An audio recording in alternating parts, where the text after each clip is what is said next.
श्री नरेंद्र मोदी, ठीक है। तो वो अपनी जब बात कोई वादा किया उसने इलेक्शन में, उसने हर वो वादा जो इलेक्शन में किया वो पूरा किया।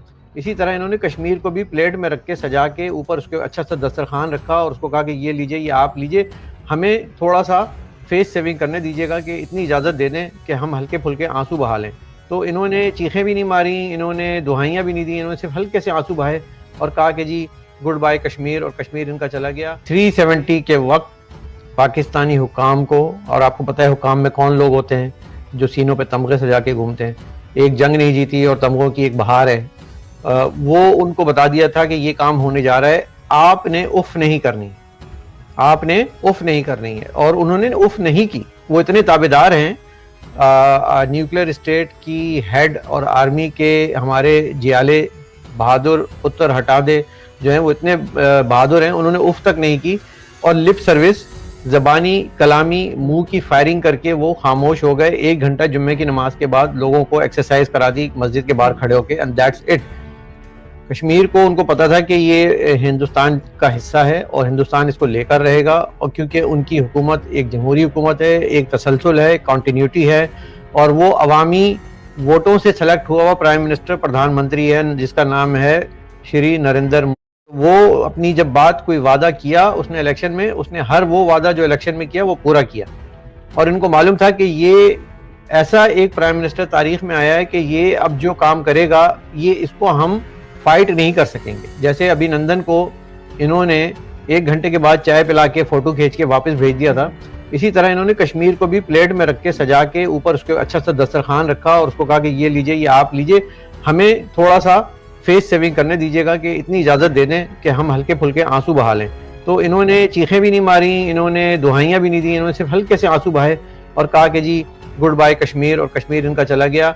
ये इतने नाअहल लोग हैं कि जो इस वक्त पाकिस्तान के हिस्से में कश्मीर है, जो पाकिस्तान एडमिनिस्ट्रेटर जिसको इंडियन जो है POK कहते हैं, पाकिस्तान ऑक्यूपाइड कहते हैं, वो भी कल कलां को दे देंगे तो ये उफ नहीं करेंगे, क्योंकि जब इनसे कहा जाएगा कि तुमने उफ नहीं करनी तो नहीं करेंगे। तो ये सूरत हाल जब आपकी क़यादत की हो तो वो जमहूरियत अपोजिशन उनसे दरखास्तें करती फिरे कि आपने जो है वो हुकूमत गिरानी है, ये उठानी है, ये लानी है। ये जमहूरियत का हाल है आपके मुल्क में।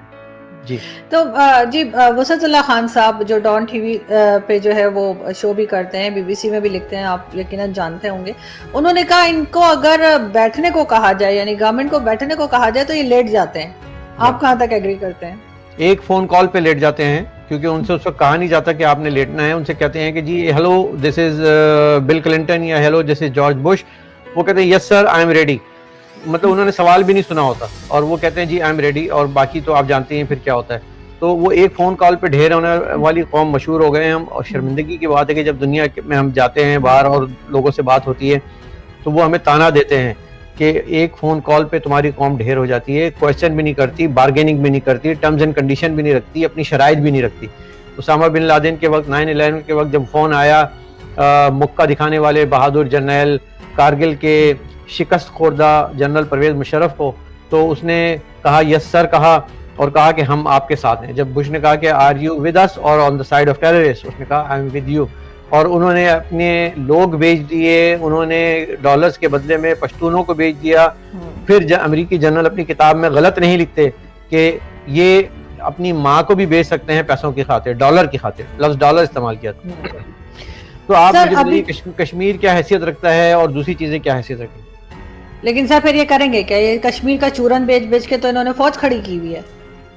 कश्मीर का चूरन बेचना अब ख़त्म हो गया, क्योंकि वो चूरन की पोटली ख़त्म हो चुकी है, तो अब इनके पास कोई बचा नहीं है। अब फ़लस्तीन का इन्होंने तो कुछ दिन रोना है, उसके बाद ये सऊदी अरब के बलबूते पे कुछ काम मानों के मुल्कों में जाके मारेंगे, राहिल शरीफ की क़यादत में मुसलमानों को ही मारेंगे, ईरान का हवा खड़ा करेंगे। और ताज़ा तरीन जो है अब वो तुर्की की मदद से एक नया एलाइज चाइनीज़ और तुर्किश एलाइज बनाकर ये कोशिश कर रहे हैं कि किसी तरह से अफ़गानिस्तान का जो इनके हाथ से निकल चुका है अफ़गानिस्तान, ये आपको मालूम होना चाहिए कि अफ़गानिस्तान जो पाकिस्तान की फ़ौज उसको अपना 5वां सूबा मानती थी, जहां वो करता धरता थे, जहां वो उठक पटक गवर्नमेंट की करते थे, जहां वो तालिबान को दूध पिलाते थे, उसके बाद उसी ने सांप ने उनको जब डसा उसके बाद भी इन्होंने सबक नहीं सीखा। और अब अफगानिस्तान भी इनके हाथ से निकल गया है। अफगानिस्तान में जो जज्बा पनप रहा है पाकिस्तानियों के साथ, शर्मनाक हद तक हमें अफसोस होता है कि वो नफरत पे मबनी है। उन्होंने देखा कि हमारी वेलफेयर में कभी पाकिस्तान काम नहीं आया, जब भी हुई हमारी तबाही में, जब बम गिरे तो उसके साथ पाकिस्तान का नाम मुंसलिक हुआ, और जब उस बम पे मरहम रखने के लिए आए तो पड़ोस से हिंदुस्तान आया, हिंदुस्तान के डॉक्टर आए, उनके NGOs आई, उनकी वेलफेयर एसोसिएशन आई।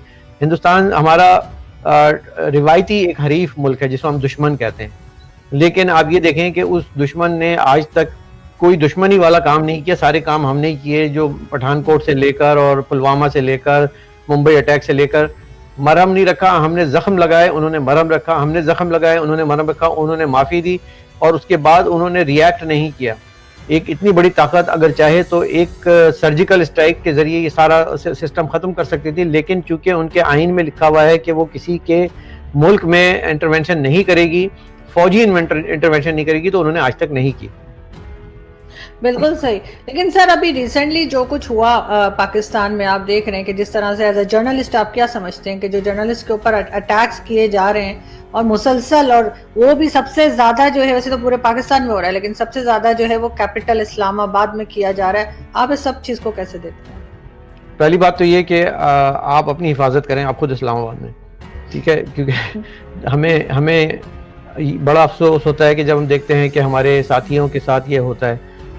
इस्लामाबाद पाकिस्तान का कैपिटल है, और कैपिटल सबसे महफूज तरीन शहर होता है हर तरह से, चोरी चकारी, जेब कतरों से, डाकुओं से, कातिलों से, मुजरिमों से, स्ट्रीट क्राइम से, सबसे महफूज तरीन सिटी होती है। जैसे हमारी ऑटवा है, इसी तरह वाशिंगटन है, उसका जो कैपिटल का एरिया है DC का। तो इस्लामाबाद ना सिर्फ ये कि आवाम के लिए महफूज नहीं है, अब वो सहाफ़ियों के लिए महफूज नहीं है। कल को ऐसा ना हो कि वो डिप्लोमेट्स के लिए महफूज ना रहे और पाकिस्तान पे एक ऐसा स्टिग्मा लग जाए कि ये एक गैर महफूज मुल्क है।